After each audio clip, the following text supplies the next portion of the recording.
টাইমের মধ্যে বলতেছেন আলাম ইয়ানি লিল্লাযিনা আমানু আন তাখশা কুলুবুহুম লিযিকরিল্লাহ। হে ঈমানদারগণ, এখনো কি তোমাদের সময় হয় না আল্লাহর দিকে ফেরার? আল্লাহর ভয় তোমাদের মধ্যে এখনো কি কম্পন সৃষ্টি করে নাই? যে বান্দাবান্দির ভিতরে আল্লাহ রাব্বুল আলামিনের ভয়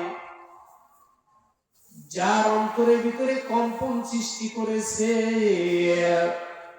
সেই অন্তর থেকে আল্লাহ পাক রব্বুল আলামিন তার গুনাহগুলো এমন ভাবে ঝরিয়ে নেন, সেই মানুষটার গুনাহ এমন ভাবে ঝরিয়ে যায় যেমন শুকনো গাছ হইতে পাতাগুলো ঝরে যায়। ঠিক কিনা? আল্লাহ রাব্বুল আলামিন আমাদেরকে দুনিয়াতে পাঠিয়েছেন আল্লাহকে ভয় করে আমল করে আল্লাহর জান্নাতে যাওয়ার জন্য। আল্লাহ আমাদেরকে পাঠিয়েছেন, এমনি এমনি আমাদেরকে দুনিয়ায় পাঠান নাই।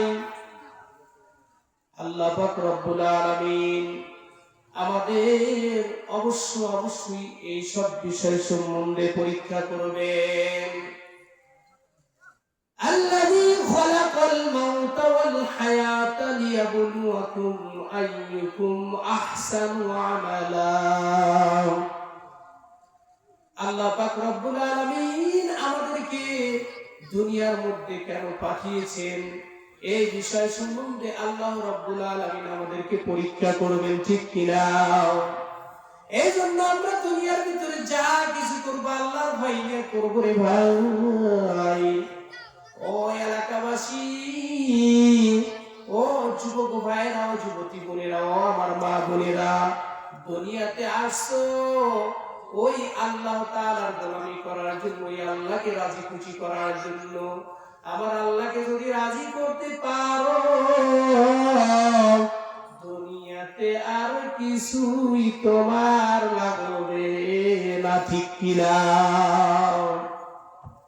আমি বুঝি আমার আল্লাহকে পাইলাম না, কোরআনের ময়দানে করলাম বিছানা, তোমাকে পাইবার আশে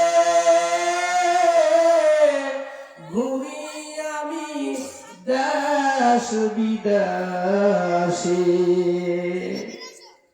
ও প্রিয় ভাইরা, ও যুবক যুবতী বোনেরা, আল্লাহ রাব্বুল আলামিনের দুনিয়াতে আমরা আসছি আল্লাহর ভয় নিয়ে। যে কয়েকদিন চলবো আল্লাহ তাআলার ভয় নিয়ে চলতে হবে।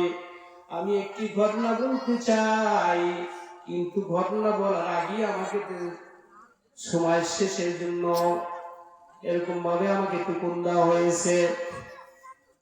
তো প্রিয় ভাইরা, আমি আর সামনের দিকে কথা আগাবো না, যেহেতু আমাকে হযরত শেষ করতে বলেছে আমি শেষ করে দিলাম।